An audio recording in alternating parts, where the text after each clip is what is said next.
Bud Light presents Real Men of Genius.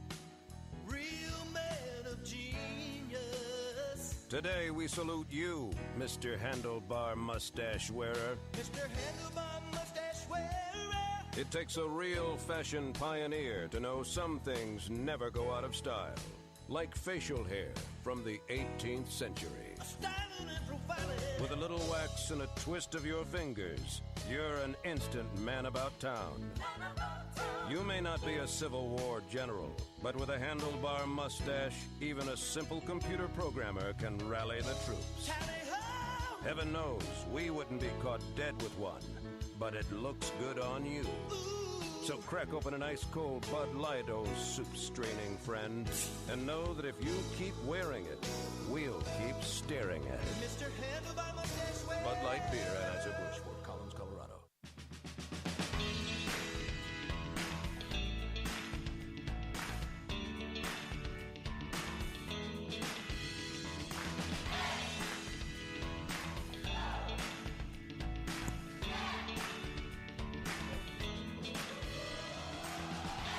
Common Sense, New Hampshire. We're back live here in Hooksett. Our phone number, once again, is 603-217-5400. And we have the man here, Mike. Yeah. Who do we have on the show today? We have the owner of the company in the house, Phil Palker, president, owner, PDS. Actually, you own everything, don't you? It's one big umbrella. The company has grown so friggin' much since I started that he's going to have to explain from the beginning of time when we used to do this out of your house to now. Phil, how you doing, buddy? Welcome. I'm doing well. Awesome. How are you? I'm doing. Oh, you do have a Listen to that radio radio voice, Wow. my God. Yeah. I have a face for radio and a voice for radio. I've never heard that one before, I got to tell you. I bet you haven't. Yeah, never once. So what was the year? How did it all start? And you say, hey, listen, this is exactly what I needed to do. When did it all start? Well, that started back in late 1998 when I worked for a trucking company called Land Air Express of New England. I was the vice president of operations, but I knew that my last name was wrong, and I knew I could do more. So I decided I was going to peel off on my own, and in January of 1999, I gave my notice at Land Air, which was unexpected, I think, and I ended up working a 2-month notice so we could transition people in to make sure that the company was okay. Because the owner of the company, Bill Spencer, he's a personal friend of mine. And, of course, I wasn't out to harm him or his company at all. I just thought that there was a future for me doing my own thing. Mm-hmm. So in about March, the end of March of 1999, let me back up for a second. In January, I went home after work one day, and I told my wife, who was pregnant with our 6th child, I said, hey, by the way, I gave my notice today. She must have been really happy about that. Good call. Yeah. You got to meet my wife to understand her because she just looked and she goes, "Okay, we'll figure it out." Awesome. That's a good woman right there, man. That's fantastic. And so anyway, end of March came around. It was my last day, and I remember to this day walking out the front door of Land Air, shaking Bill Spencer's hand, him telling me good luck, and I had one cargo van and some contacts down in Boston. So I started hauling freight out of a company called Burlington Air Express, later to be known as Bax Global, I believe. Back then, what we were handling, interesting enough, was mice and rats going to the colleges, like up at Bodine College, up at Plymouth State, up to Vermont. Dead or alive? Alive. Okay. Most of the time. Yeah, to start. Depends on how cold it was. And how fast the driver drove. Right. So we would literally go down in the morning and pick up these boxes of rats, and we'd throw them in a cargo van. And I only had one van, so I'd have to go to Bodine University, and then I'd have to go to Plymouth, New Hampshire, which, if you look at the geography, for most people, that's quite a hike. But Right. for a typical truck driver, it's nothing, as in pickle over there. Right. Yeah, I'm pickle, everybody. That man can push a truck. So anyway, I delivered those for a while, and then I started getting demand from some other folks who had learned who I was. And before you know it, I had 2, 3, 4 cargo vans. And one day, Airborne Express called me, and this was in 2001, and said, "Hey, listen, we got some air containers that we need to move on a regular basis from Manchester down to Hartford or to Boston. Are you interested? And again, the Airborne Express contact was a friend of mine from early in my Land Air years, because Land Air used to do some work with Airborne Express. So Terry Hannon was his name, and I said, yeah, sure, I'll lease a truck and a trailer, and I'll start moving containers for you. So that went on for a while, and while that was going on, we added some more vans and some more people, and Terry Hannon from Airborne Express came to me one day and said, hey, listen, we're looking for an independent contractor to do 11 routes out of here, 11 cargo van routes for Airborne Express. And I said, in Phil fashion, sure. At that point, I just said, never said no, because I was very gung-ho. I was hungry. I was ready to grow the company. So I took on the challenge of the 11 routes, and it was funny because before I went and gave him my commitment, I remember and I stopped at a business over by the airport, and I pulled into the parking lot. I was by myself because I was a little bit nervous, and I called my father and said, Dad, I don't know what to do. I said, this is something beyond what I'm used to. And he said, just follow your heart, and if you think you can do it, then just say yes and go do it. So I pulled out of that parking lot. I went over to Airborne Express. I shook Terry Hannon's hand, said, yeah, we can do it. And from that point forward to today has been a lot of significant growth. We grew with Airborne Express until they sold to DHL Express in 2004. 2004, things kind of exploded because of the combination of the two companies. DHL figured they're a German company. They're going to come into the United States, and they're going to go toe-to-toe with UPS and FedEx. Wow. Because DHL, owned by the German post office, Deutsche Post, had the resources. They thought they could make a dent in UPS and FedEx. International carrier trying to be a domestic carrier as well in the U.S. So they made a go at it, did it for 5 years, failed miserably, lost a lot of money.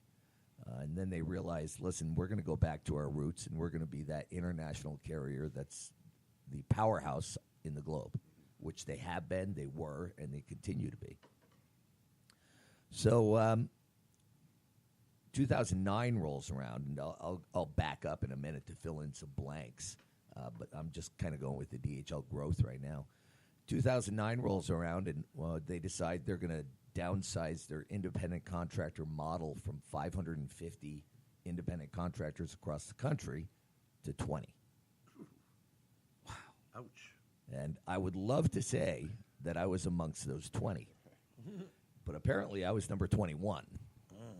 Because number 20, who happened to be in our backyard here, decided he didn't want to do it. Oh, wow. Wow. And that opened up a huge door for me. So I became number 20.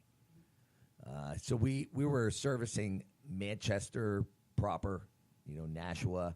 We had vans up in Burlington, Vermont. So we were pretty isolated and dense where we were. So now we were going to a model with a lot less freight, but we're servicing from Bangor to Buffalo.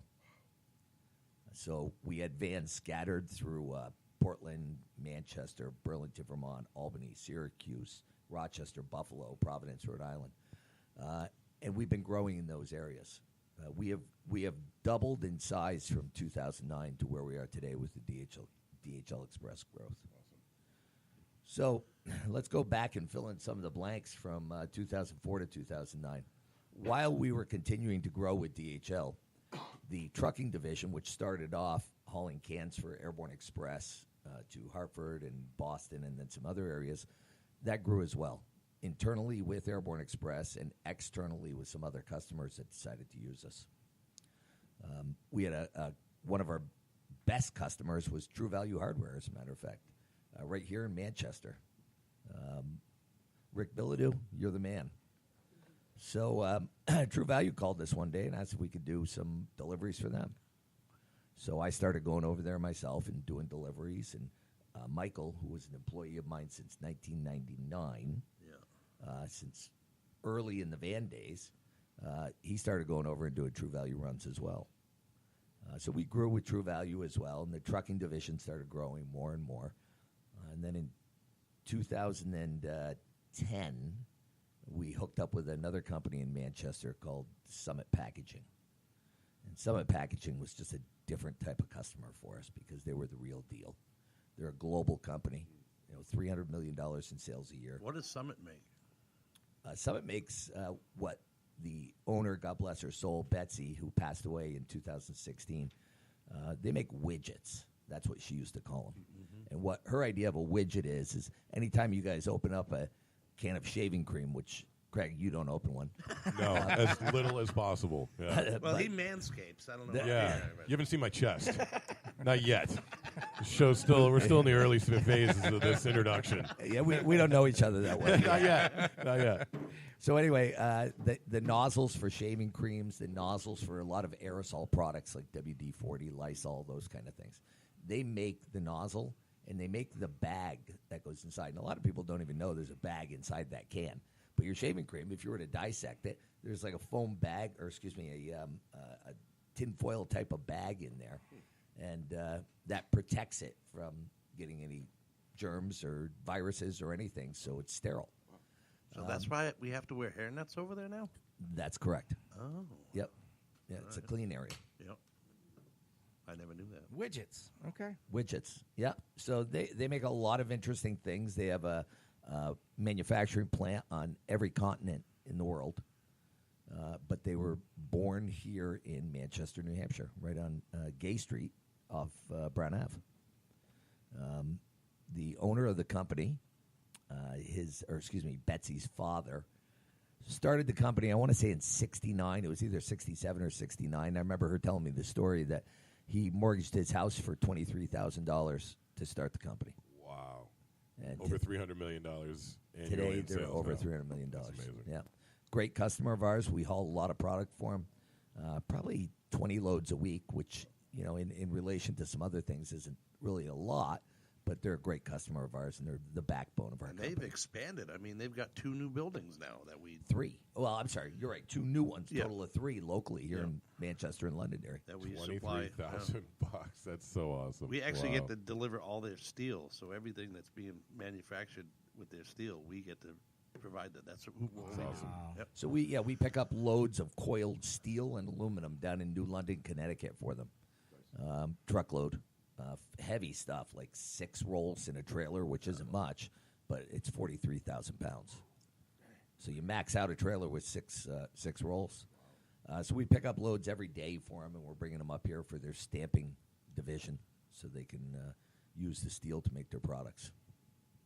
And now you guys just purchased some new trucks. Mike was very Yes. excited to We're not comment done with on. the story yet. Oh, my bad. Yeah. Sorry. Dramatic pause, Craig. I- Dramatic pause. I love the end of a story. I'm sorry. We're still in the 2010, 2016. Right. Oh, no, I'm going back again. 09. Oh, you're still- Yeah, okay. We're in 09. Because I've left out a customer. Okay. So back when I started hauling cans for Airborne Express in 2004 or whatever the year was, I also hooked up with a local bottling facility in Londonderry called Coca-Cola Bottling of Northern New England. Never heard of them. And for all of you that drink Pepsi, please shut your radios off. Either that or transition. Mom, he wasn't talking to you. I am such a Coke fanatic you wouldn't believe. We Coke know. Zero. We know. All right, Coke yeah. Zero sugar. Oh, Yeah. Wipe your nose. Yeah, I used to snort it, but the bubbles got to me. I lost another straw. So anyway, I made a cold call there. Never knew anybody over there, and I talked to one of the dispatchers, identified myself, and said, "Listen, I'm trying to get a truck on the road. You guys need any help?" He said, "Come on over and visit." So I went over to visit, and I started running a truck for them. Again, back in 2003-04 era, and that business started to grow to the point where in 2010, 2011, we were hauling up to 70 loads a week for them. wow. Yeah, of a product going from the bottling facility to the distribution centers throughout New England. Wow. Trust me, that number is about to go higher, and he'll explain that right now. So as time went on, in 2016, we had another big growth in the company where I think I told you who I started out with, right? Land Air Express. Well, in 2016, we did an asset purchase of Land Air Express. So